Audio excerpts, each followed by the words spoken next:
Well, hello, good morning, everybody, and welcome to this London HR Connection webinar on the subject of the right to disconnect and how to encourage a healthy work-life balance. Before we start, just for GDPR purposes, I wanted to let you know the session is being recorded. We're making the recording available to all participants after the webinar. Your microphones will be muted during the webinar. We have a large number of participants, but we do encourage you to submit questions and comments via the question feature on GoToWebinar.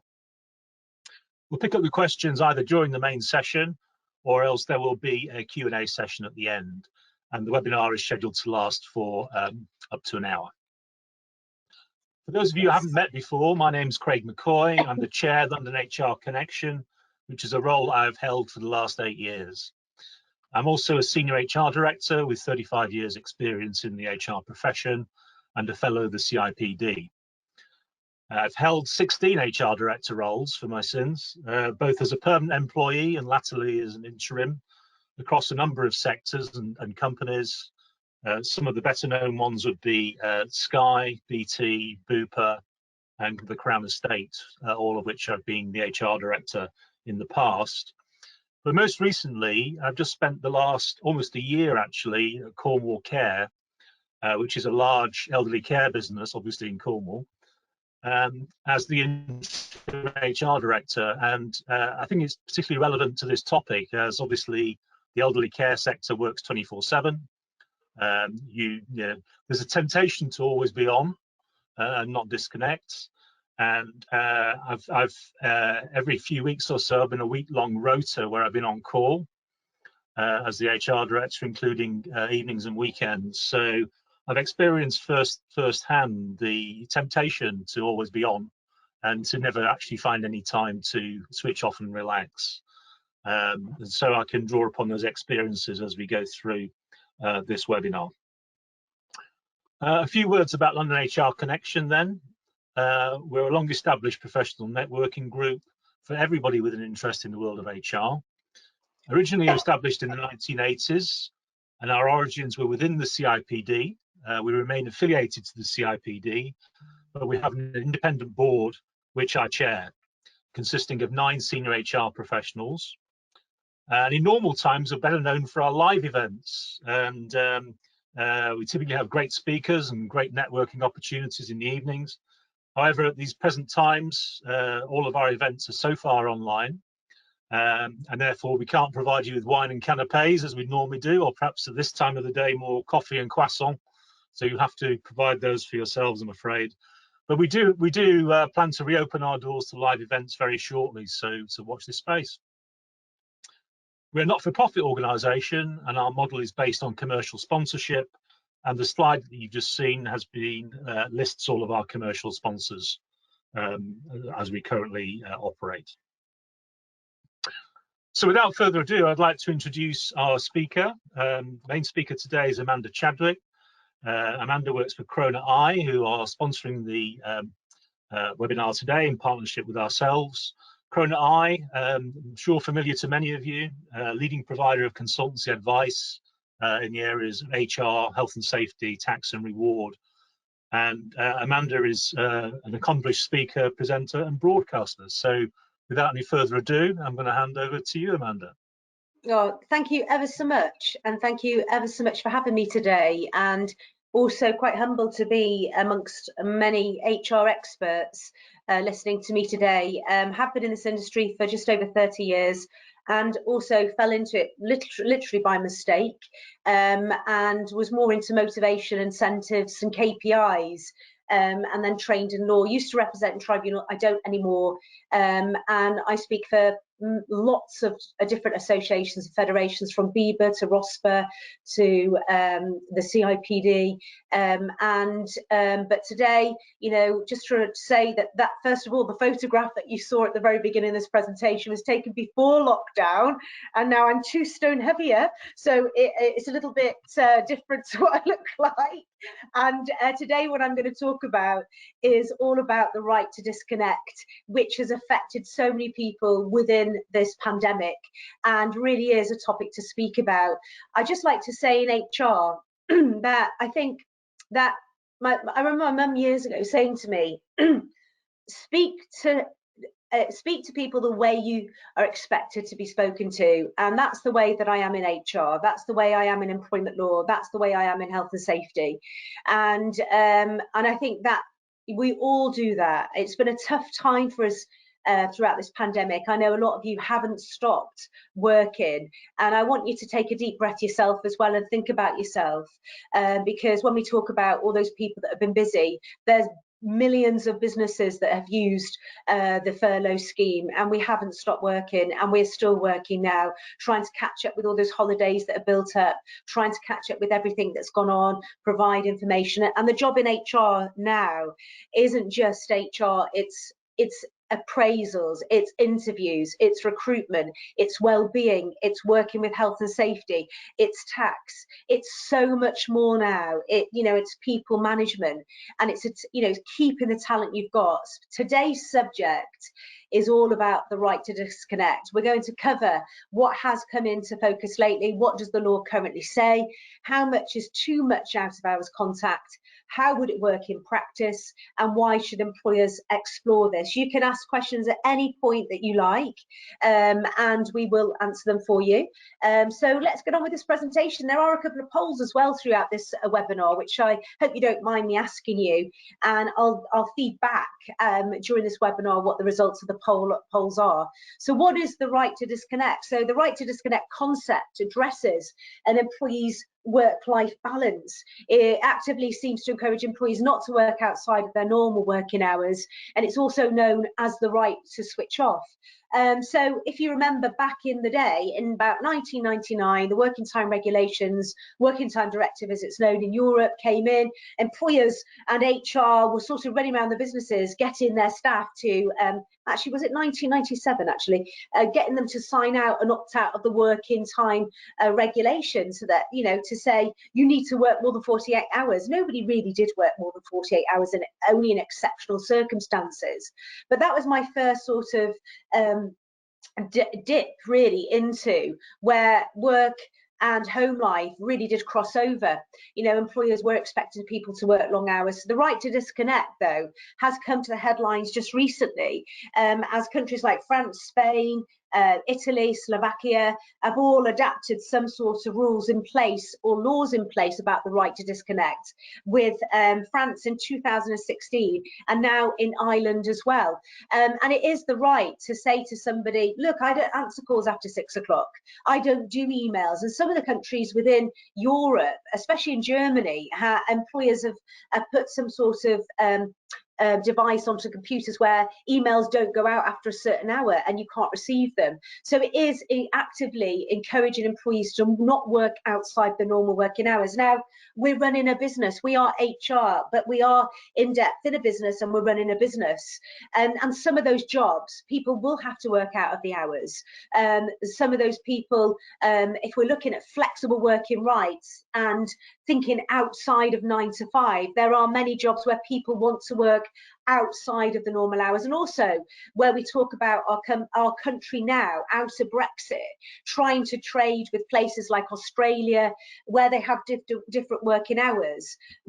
This concept is absolutely fantastic, but before I even start speaking about it, in some job roles and some businesses, the right to disconnect might not work in some industries, and especially if you're the senior roles within the company, it might not work for you. So this is the right to disconnect, is where we don't have any connection with work when we have our home life.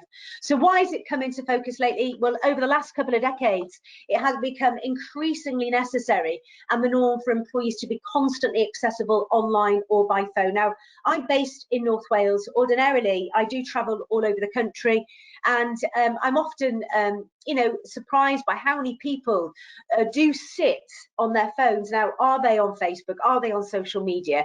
How many of those people are getting their phone and going through their phone and doing their emails before they even get into work, answering phone calls before they get into work, totally interrupted within even their travel time, on the tube, on the train, on the bus, on the way to work, or even now there's devices where your phone, when you're driving actually and and you shouldn't be. You can get messages while you're, the car will read it out to you. So there's no space, there's no let up for people.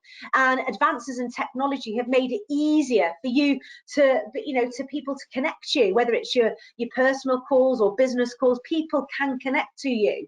I feel really sorry, really, for some people that have never known an existence without a mobile phone.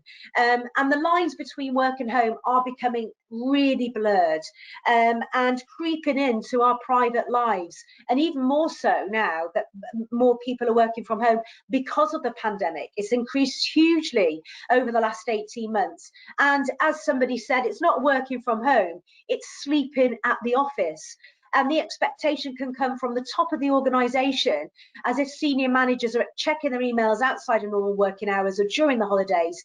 It sets an expectation for employers to do it too. And I remember years ago when I first got my very first mobile phone with work, how many people use their mobile phone as an alarm clock? I did. And my phone rang at about 2 o'clock in the morning.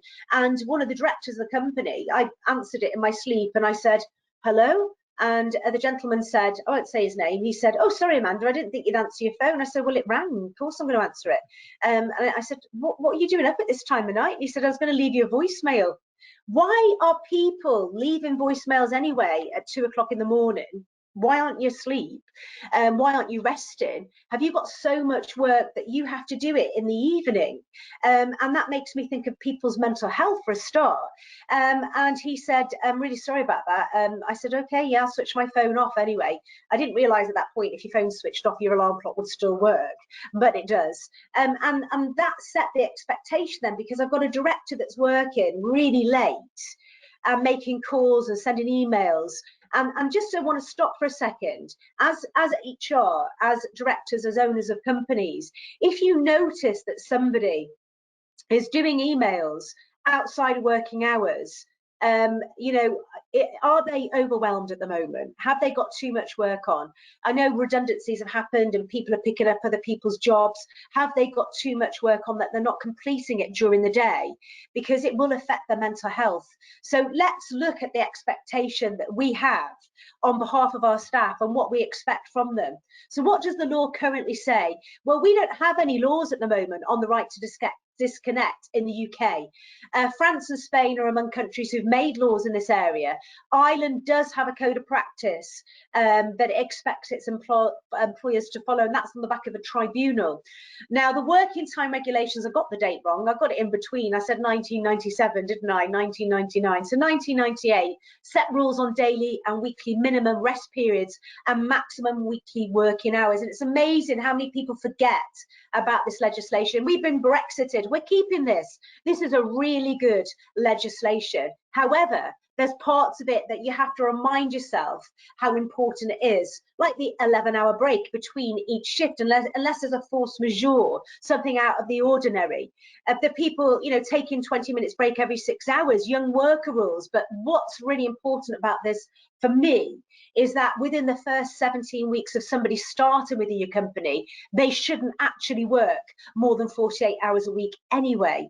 And I don't know if you know this, and I will remind you that you, as the main employer, you are responsible for other hours that they do in any other job. So if Amanda Chadwick works for you, goodness help you, but Amanda Chadwick works for you, she could have a job working as a taxi driver, she could work in a pub, she could work somewhere else, and she could, those hours, if you are the main employer, you're responsible for knowing those hours and adding them to the hours that I do for you. So quite often people can breach the working time regulations without even realizing it, and it's really simply solved in your handbook and your safety handbook, a simple term and condition that says if you want to work elsewhere, please apply in writing.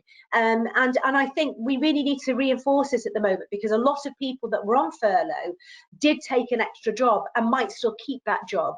So if you want to work elsewhere, please apply in writing, because it might affect the working time regulations. And what we don't want is, we don't want somebody having an accident, maybe hurting themselves at work, health and safety come in, do an investigation, find out that person's working extremely long hours, and you don't have that term in your handbook and safety handbook. Also, we've got the opt-out document as well, where somebody signs to say, I've opted out of the working time regulations, and you keep a copy of that. But they do not opt out of the daily rest. And while I'm talking about breaks, just that term and condition, very basic term and condition, which says, and this is especially important at this moment in time when workforces might be chopped and changed, and redundancies, and you might alter people's hours and they might be working at home. Young workers or untrained individuals should not be left alone. But you might have your supervisors working from home now or doing another duty. So in your breaks, it should say what the breaks are, but it should say that supervisors cannot leave untrained or trained people unattended.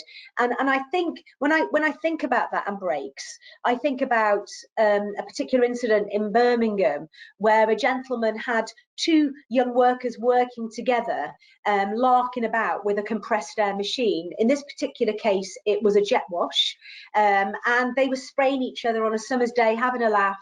When the jet wash went into the person's eye, and obviously damaged the eye, and the reason the two young workers were together larking about on machinery that was out of their skill set was because the other supervisors were having a cigarette together. So I just wanted to remind you about that when we look at breaks, to look at it a little bit into more detail than sometimes we would, especially in times like when we're altering hours, amending shifts, etc. So working time regulations, half of it's governed by employment law, half of it's governed by health and safety law, and that there's so many crossovers with this, but we need to make sure that we abide by the working time regulations 1998. We do look at the working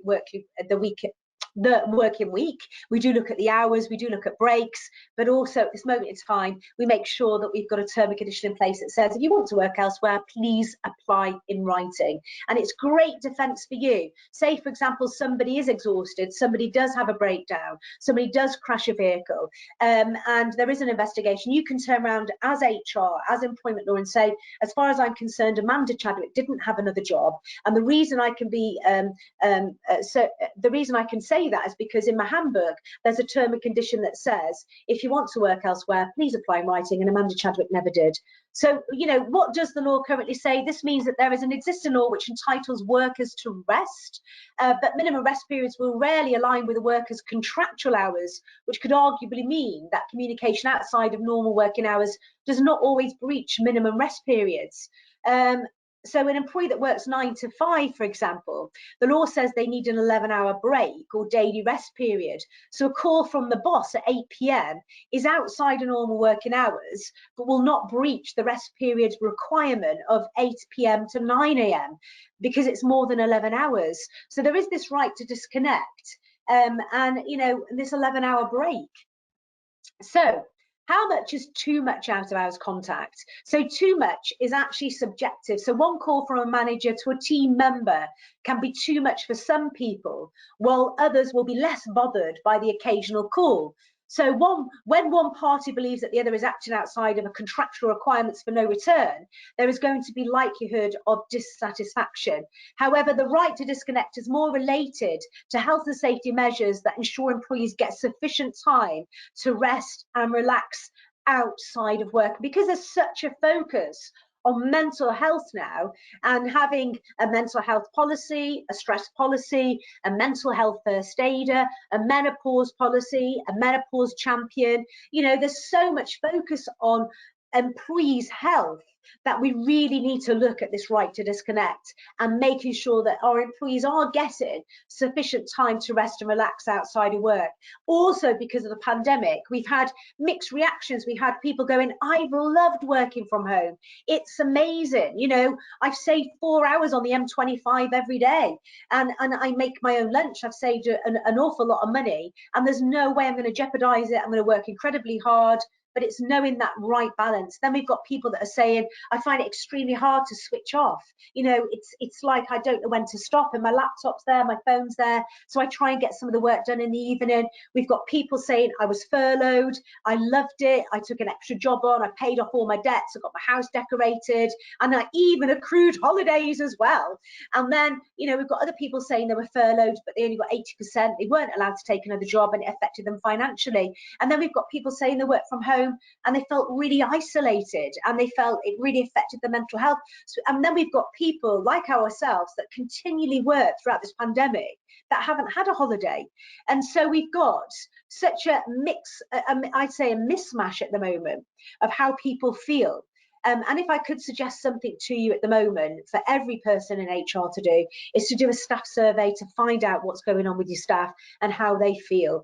But the right to disconnect is a topic that everybody's talking about. So how would it work in practice? So there's no law. I've just dropped my notes, so just step there with me a second. On the right to disconnect in the UK, employers can introduce their own rules. So it's dependent really on your business, isn't it? And what your requirements are, and the job roles as well. Rules will generally be focused on setting a standard that every employee is able to switch off outside of their normal working hours and enjoy their free time away from work without being disturbed, you know, unless there is an emergency or an agreement to do so. So for example, while on call. So now what I'm going to do is I'm going to do a poll, if that's okay, because I have been speaking at you for a while and it gives me the opportunity to pick up my notes that I just dropped. So I'm going to do a poll, and you'll see this in front of you, and all you do, it's really interactive, and I'm going to show it to everybody afterwards, so you can actually see the results of it. So I'm going to ask you, and I'm asking you particularly, how many of you work outside of your normal working hours? So I'd like to know how hard you work outside of your normal working hours. I hope you don't mind me asking you that question. And it simply is just a yes, it's a no, or it's unsure. And I'm going to launch this, and what you'll see now is the screen will just show the poll. And you just click on, well, yes I do, or no I don't, or unsure, whilst I pick up my notes that I've got here. And you can see that it just makes it interactive. And Craig and I were saying that, you know, we want this to be interactive, not me just speaking at you, and it gives you the opportunity to join in really. I'd love to know your experiences of ex-employers that had high expectations, and share them with us, and I can read them out. But I've got that one where I, you know, got a phone call in the middle of the night, and I thought, what? I know that for me, I do control what I do, but there are times when I think I've got a little bit of catching up. So I'm speaking at the CIPD tomorrow, not tomorrow, I'm in Grimsby tomorrow, but the day after. And actually, that work, I can't fit it in. So I will have to work tonight or tomorrow night to catch up with that. So I've got actually 80% of you voted, so 20% haven't. So can we get up to 85? Come on, everybody have a little vote, and then I'll share it. Right, so we've got, I'm going to share this with you. 80% said yes, I do work outside of the normal working hours. 18% said no. And 2% said they're unsure. I'd like to ask you, actually, I don't know if that question's on there, but how many of you feel that interferes with your personal life? That's interesting. Put that in the question box. I won't read out your name, but we've got 80% saying yes, actually, I do work outside of hours. If you're saying yes to that, does it interfere with your personal life? Are you sat in a restaurant and expected to do an email? Are you sat at home having your tea and you're expected to respond to a phone call? Are you with your, you know, your partner or your family or your children and expected to respond to something? And do you feel pressured by that? I wonder. So have a look at that. 80% of you saying yes. Isn't that amazing? 18% saying no, and 2% saying unsure. Do you think, I was going to say time management. I know my time management's not brilliant. So I have actually got a response to what I've just asked. So I'm just going to have a look at the questions. Craig, do you work outside of your working normal hours? Yeah, I mean, particularly in the care industry, obviously, it operates 24/7, and particularly during these times of the pandemic, actually, Yeah. with a lot of people being away from the business through sickness, absence, or, you know, self-isolating. There's been a massive resourcing problem in the care industry, In any case, even in normal times, there are resourcing problems in the care industry. It's a challenging industry to work within. The COVID pandemic has made it particularly difficult. And as a result, one of the questions I'm going to ask you actually is about working back-to-back shifts, for example. So a lot of people in the care industry do work back-to-back shifts, simply because of resourcing issues on the floor. Yeah. I was about to say actually that first of all, there's condensed shifts, isn't there? So in the casino industry, where I worked with them back in 1989, they brought in, I'm just reading some of the comments actually, which I'll read out in a moment. And they brought in condensed shifts. It was by choice that they did 3 or 4 12-hour shifts and then had 3 or 4 days off, which is great for them. And also there's the choice, isn't there? I like to be able to say, yes, I'm working, you know, it's my choice to work long hours, but back-to-back shifts, there's still, you know, with night workers, there's night worker rules with working time regulations. There's still making sure that they are having enough breaks, an 11-hour break between each shifts, unless you know, it's exceptional circumstances. So really it should be managed, because it will eventually affect people's, you know, mental health. Craig, can I read out some of these comments I'm getting, if that's okay? I've got here, so I've got people saying, and it chokes me up really sometimes, because you know, when people are saying it affects their personal life, so I've got one person saying massively impacts on my personal life. That makes me upset. So it also says it interferes with my personal life, and this is quite right. WhatsApp has suddenly become the new communication method, you know, and that brings me to, when we're talking about using WhatsApp, we need to have guidelines on what, you know, expectations of WhatsApp, and what it says, you know, like in your handbook, it should have a social media profile, WhatsApp. And I know before the pandemic, we were working with some clients of ours that had a WhatsApp group, and their senior managers were using it to, this is before the pandemic, to communicate. And they started talking about staff that they employed in a very personal way. And 3 senior managers, I think it was 3 or 4, were dismissed after somebody blew. So be careful about using WhatsApp. But WhatsApp has become the new communications method. But have, as an employer and as HR, make sure you've got guidelines of how you should use it. You know, social media policy, mobile phone policy, WhatsApp policy, talking about your staff, bullying, etc.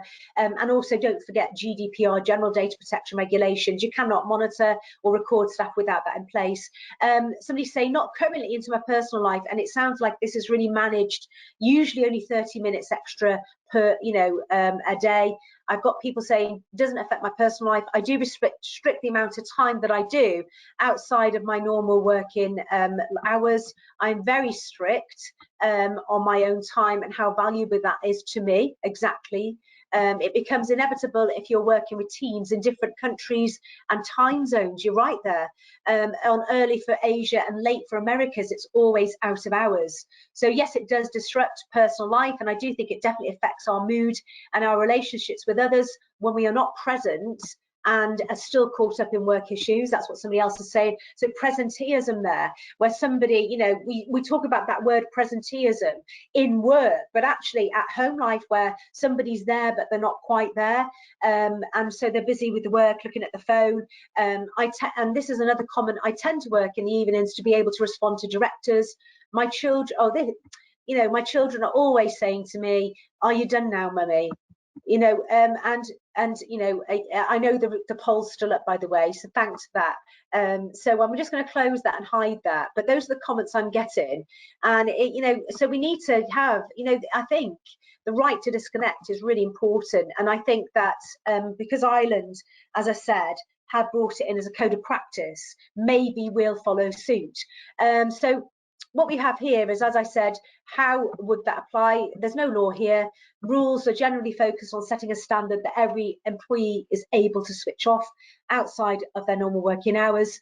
and enjoy their free time away from work without being disturbed. And I think the more we raise awareness of it, the more that we can speak about it to our directors, the more it'll feature in newspapers, they'll pick up on articles on it. I noticed that the Metros run an article on the right to disconnect. So hopefully more and more directors will read that and think, actually, people do have a right to a family life. Hearing that say, "Mummy, are you finished yet?" I think that that little statement should be in one of the articles to really, for some employers, for it to hit home as well.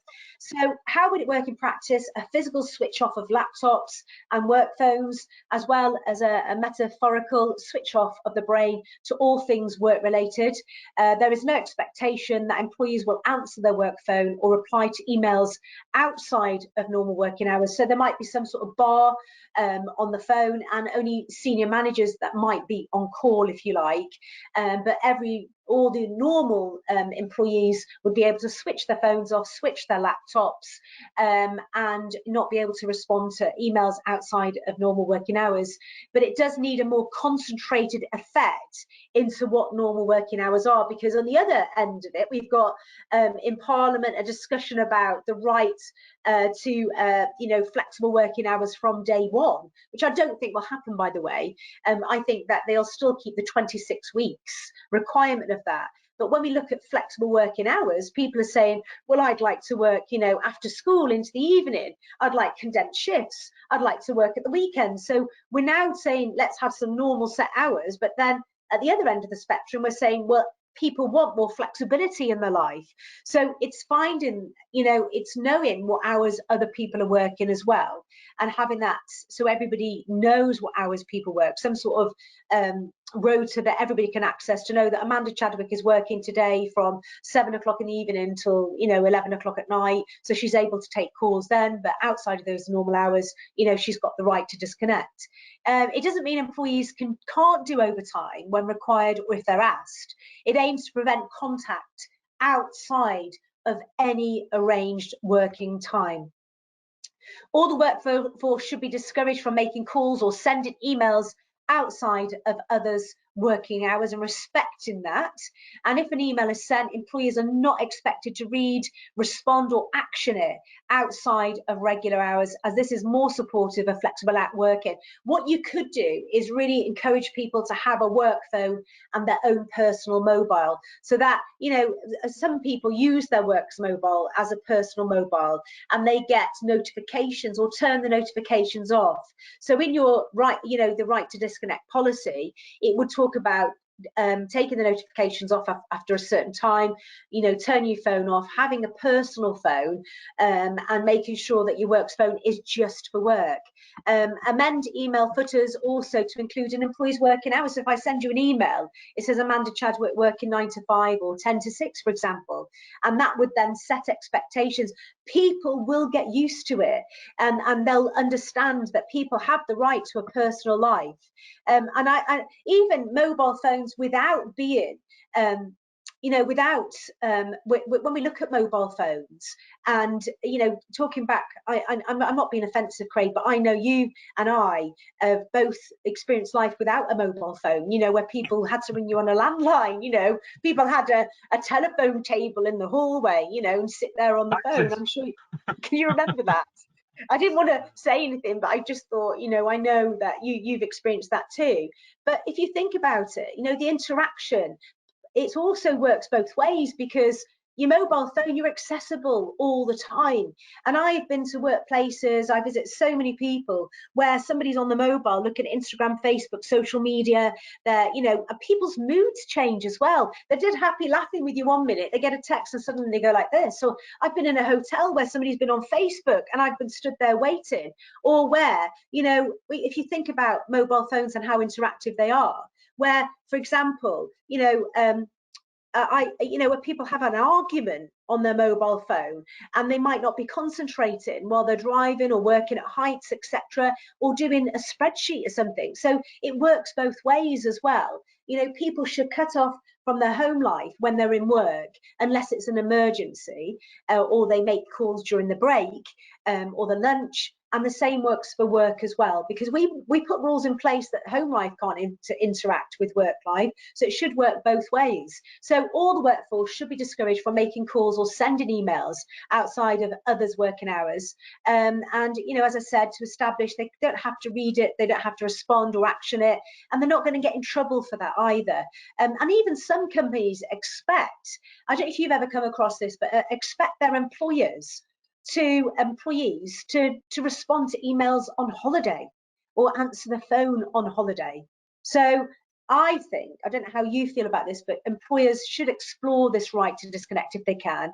Not being able to disconnect is extremely detrimental to employees' mental and physical health. Employees can become burned out and less productive, and this can lead to increased sickness absence, work-related stress, and problems with retention and morale. Now, you mentioned earlier on when I heard you said you worked for Sky for HR. I used to work for an organisation that did all the incentives for Sky, actually. And the lady that I worked with, two of the ladies actually I worked with, they both went off with stress. And I was left to pick up the pieces of those jobs. And at the same time, which I will save it for another day if we do a mental health webinar, but suffering was so much more. But I was carrying these two jobs, not taking any time off. But I was pressured to come in like at 6 in the morning, and I couldn't focus during the day because I was so stressed myself, but I was staying until 9 and 10 o'clock at night. So we need to look at this moment in time when we might be changing job roles, making redundancies, those people that might be super pressured, and spot them, because we're going to lose our talent. We're going to lose these amazing people that work for us. They're going to become burned out and less productive, and it can lead to increased sickness absence. But long-term work-related stress, where everyday stress is fine, it's great, it's healthy for you, but continued stress stays in you. It's very hard to get rid of the adrenaline, and then you start suffering panic attacks, anxiety, and then you have really, you know, huge problems with that. And then also remembering your brand. People talk about your company and say, oh, they work me to the bone. And we talked about that term earlier on, karoshi, the Japanese term, working to death. You know, if people look at your brand, they can see how you've exhausted your staff, because people will be talking about it. And you'll have problems then with retention, keeping the talent, morale, and also you'll have problems recruiting people to fill the vacancies you've got. So it's in your best interest, isn't it, Craig, to really focus on that. I'm going to look at some of the questions here at this moment and just read them out to you. So I've had a question that says, are the slides available after the presentation? Yes, they are. Yes, and Andrew's saying he'd like to introduce a right to disconnect policy, and so that's fantastic. So I've got another statement actually, so thank you ever so much for this. So I'm going to read this out to you, and I don't know how, and you can join in with this one actually. I speak so fast, Craig, I know that it's hard sometimes to interrupt. So I get so passionate about this. I can tell, yeah. I'm really passionate. So why aren't we thinking radically about flexible working time? Why set monitoring, etc.? If you are available, then phone and contact will show availability. If not, bosses and colleagues need to respect that. Individually, we think we are indispensable, and we're not. We're not, absolutely not. And judge employees based on their outputs, not time served. Employers, HR, CEOs need to trust employees. Absolutely right. Now, I speak about a company local to me called Iceland. I mean, you know Iceland, the frozen food company. It's got an amazing reputation here. It's leader-led. That means the owners of the company lead it. And people don't know why they want to work there, but they want to work there because they know they look after their staff. But it comes from the top level. The directors, the owners of the company pass that message on. Your family life is precious. Work hard, play hard. And you know, Carol, I hope you don't mind me saying your name. I'm going to say your surname, but you're absolutely right. You know, we need to set monitoring. So if your phone is off, you're uncontactable, we need to respect that, don't we, Craig? We need to have things in place where we respect the time people are away from work. Do you So think it's difficult in certain industries, though, Amanda? I mean, obviously, industries that have suffered heavily from a resourcing standpoint during the pandemic, there's a bit of a hero mentality, isn't there? And an expectation that people will, work extra shifts and put whatever it takes in just to get us through this problem. that's right. I think that a lot of the industries in the pandemic haven't been recognised that worked extremely hard. And there is pressure to deliver, but it's knowing, I think it's knowing we need to know what people's shifts are. So what we might have is some sort of recognition system on the computer where if I look you up, it says that you're in 9 to 5, I'm not available today, and we're in a meeting, you can't contact me. The same goes actually for when you are in a meeting in HR with you might be doing an investigation, you might be doing an appraisal, somebody might be talking about a mental health issue or medical condition such as the menopause, and they really want to speak to you about it, and people are knocking on the door interrupting. We have to respect people's time, so saying that you're unavailable and that we respect that, and it allows you to concentrate on what you're doing and the task and the person in front of you. I've got another question, another statement actually, rather than a question, Craig. It says, for businesses that already have a right to disconnect guide, how can we enhance this proposition for employees, especially now that so many businesses are turning hybrid? I think with every policy we have, it's always continually reminding people that it's there, and reminding people to respect other people's time. It's having newsletters, it's having notice boards, it's having posters up, it's reminding people that policy's there and why it's there. And I don't know what type of businesses are listening, but some people might have a team meeting every week, so they could go through people's working hours and say, look, Amanda's working 9 to 5 this week, so she's not available after 5. Craig's working 12 till 8.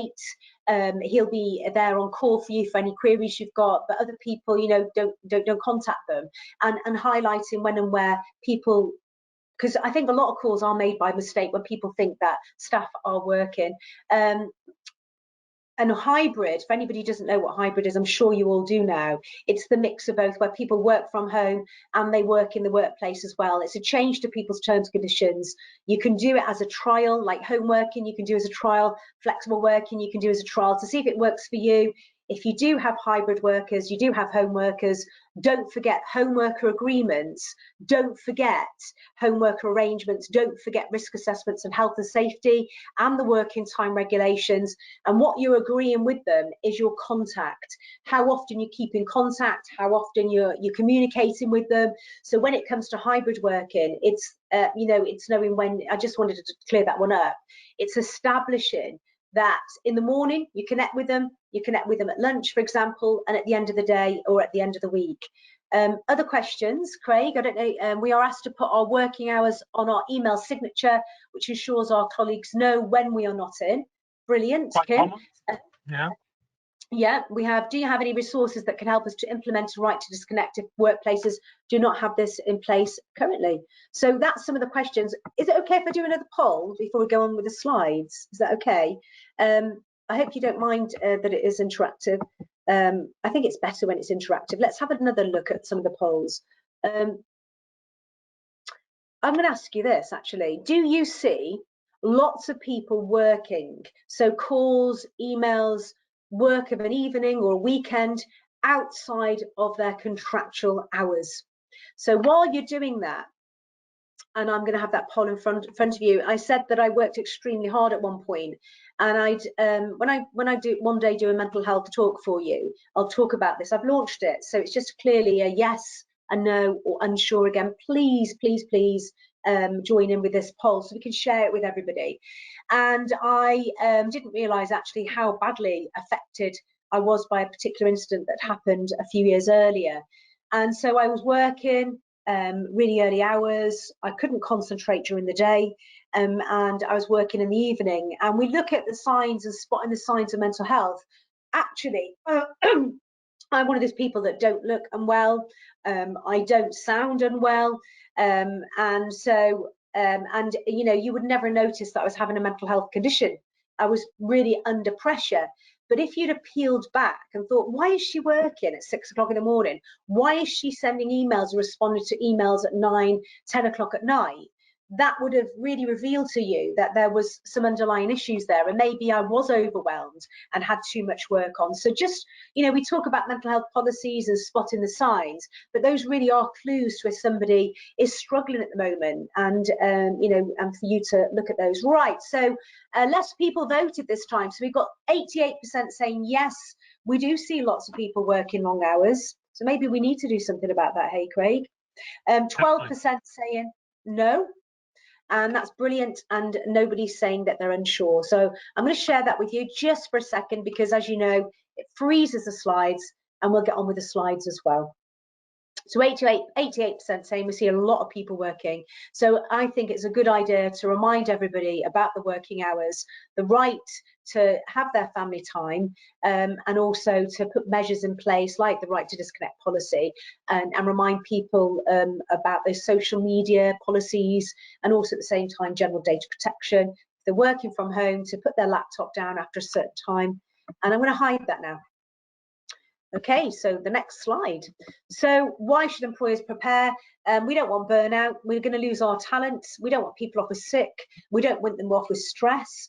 So why should employers explore this? Research undertaken in 2005, a bit old now, by Dr. Glenn Wilson, a psychiatrist at the University of London, found that persistent interruptions left individuals feeling tired and sluggish, as well as reducing productivity levels. The IQ of those who I was just looking at, a question came through, just let me get that off the screen, who tried to juggle messages and work fell by 10 points, the equivalent to missing a whole night's sleep. So let me stop there for a second. The best things in life are free for men. Is that a song, actually? I think that might be a song as well. The best things in life are free, but it's true. So remind your staff, laughter within the workplace. Laughter lightens you. So surround yourself with laughter. Watch things that make you laugh. Fresh air, walking. So if people are working from home, have a walking meeting. Remind people about fresh air. That's free, and we cannot. We cannot really. We need to realize how important a good night's sleep is. Getting a good night's sleep. Sleep is such self-help, and also drinking water. So research undertaken by D'Souza in 2019 found that employees are being inundated with irrelevant information, which has resulted in disengagement with their managers and colleagues.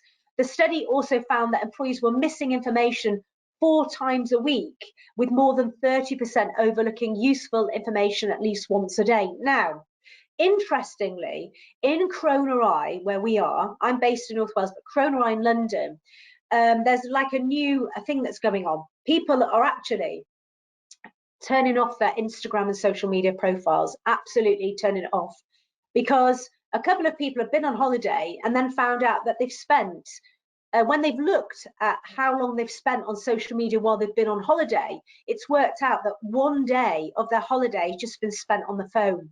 So think about that. That's 1 day of your actual holiday that you've worked so hard for, and rest period that people have spent on the phone looking at nonsense, probably, and so there's like this new thing that's going on in work where lots of people have deleted Instagram, they've deleted Facebook, and many of the apps where they spend half the time staring at them, because they've realized that they spend so much time on their electronic devices. So we might have, like, we do awareness days on mental health, awareness days on debt, awareness days on the menopause. I'm currently working on a presentation for men's well-being as well. And so, we focus on this, but why don't we have an awareness day of how much time people spend on social media and how it can interact, and also have an awareness day on the right to disconnect, and maybe do a newsletter. Once you've done a newsletter in work, it's not hard to fill it in. But also, the one thing that your staff do read is their pay slip.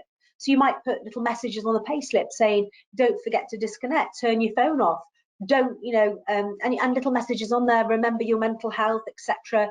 So if we're missing information, and 30% overlooking useful information at least once a day, I just think that we need to explore this.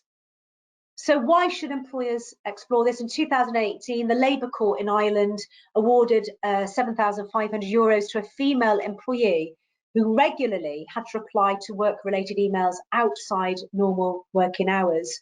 The courts believed that by sending and receiving emails outside of normal working hours had exceeded her statutory maximum working hours. The company had endorsed her working excessively, as well as failing to monitor patterns of work and keeping proper records of excessive working hours. And the case, actually, we have it on our platform, is O'Hara versus Capac Convenience Foods Unlimited Co. So I do have another poll, and there's this, to talk about the right to disconnect. So right to disconnect policy, using the working time regulations, making sure that this is fed from the top level down, that people know what this means by the right to disconnect, thinking and considering your WhatsApp policies, your social media policies, thinking about reminding people about other work as well. If you have people working from home, to remind them to take that break, to sit down, to put their laptop away, and to have that agreement in place documented, and the arrangement in place documented, and the risk assessment, so that you can defend yourself if somebody said, I felt like I had to answer the calls. You have something in place. So I'm just going to summarize, and then I'm going to have a look at the questions, because we have loads more questions come in. So not being able to disconnect will be detrimental to an employee's mental and physical health and their family life, their personal life, relationships. The right to disconnect concept addresses an employee's work-life balance, and the UK doesn't have any laws which specifically govern the right to disconnect, but I don't think it will be long before there will be a code of practice in. The right to disconnect ensures that employees get sufficient time to rest and relax outside of work. How are you expected to get the best out of somebody? And a right to disconnect policy is a useful way to implement this right in the workplace and remind people.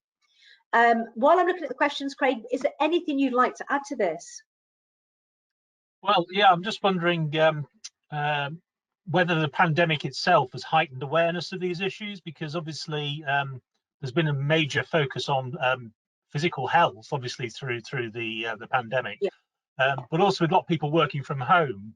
And I guess one of the benefits is that employers have got perhaps to know their employees a bit better, because communicating over a video conference, you get an insight into people's lives, their families, their pets, and have had to work harder to get to know their employees. So I just wondered whether there are actually now an increased awareness of the impact on mental health.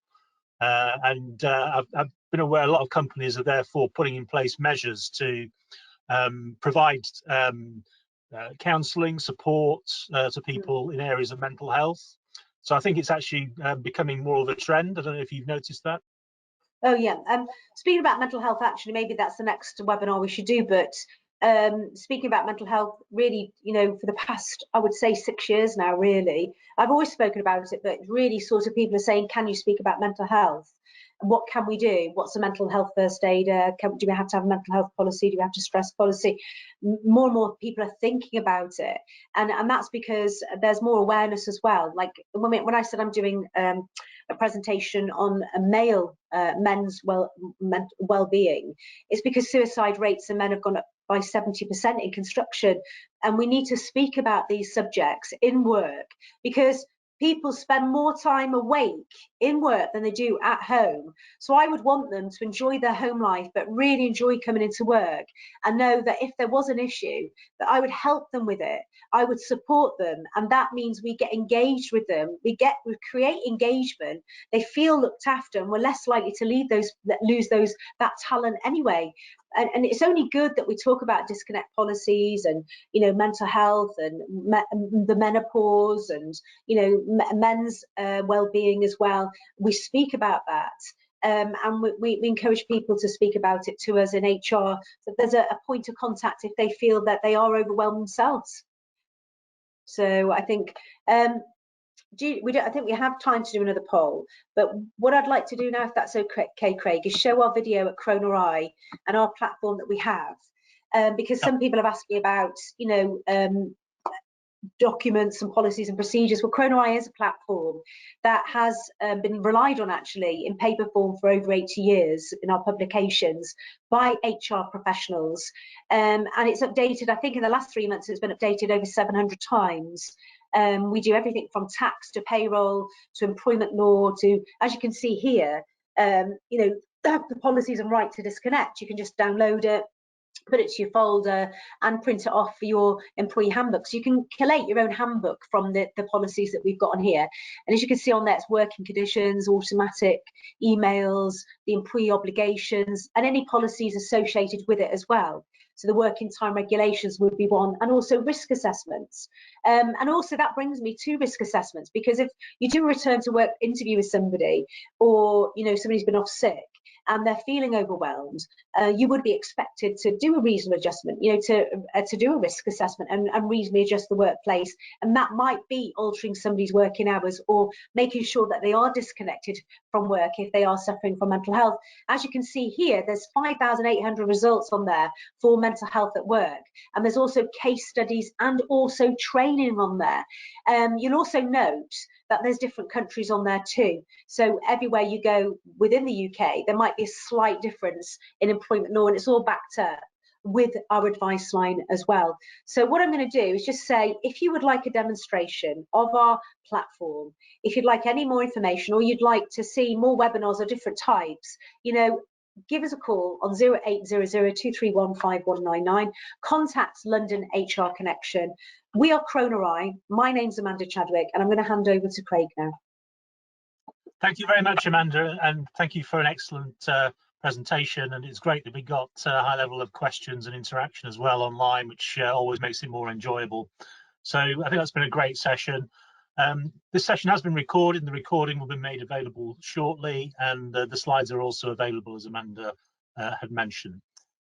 This is the first in a series of events that we're going to be running jointly with Croner-i, so we welcome Croner-i as a new partner for us.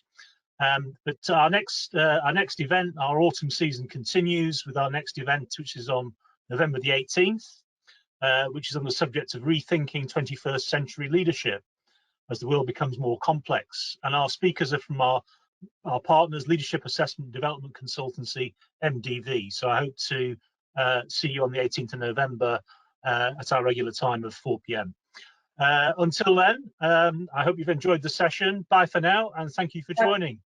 I'm just reading the comments. I'm just reading all the comments actually, Craig, and I'd like to thank people for the lovely comments that they've made. I really appreciate them, and I'm really humbled today, as I said, to be surrounded by experts, because we, you know, it's always nice to have some, you know, we don't know everything, and sometimes we need to ask somebody else, even in HR, what did you do? How did you experience this? And I think that's what this connection is. It's about sharing our experience and helping each other, because I do think at this moment in time, we are one of the industries that are overwhelmed, the industry which are super busy because of furlough, because of all these requests of flexible working, etc., and hybrid working, right to disconnect. There's always something for us to speak about. And at this moment, retaining talent, keeping talent, attracting talent is also a subject that people are very, very worried about at the moment in HR. I'd like to thank you, Craig, for having me. I really appreciate it, and I hope that everybody enjoyed the session today. Pleasure working with you. All the best, everyone. Thank you, everybody. Goodbye, and see you soon. Thank you. Bye-bye.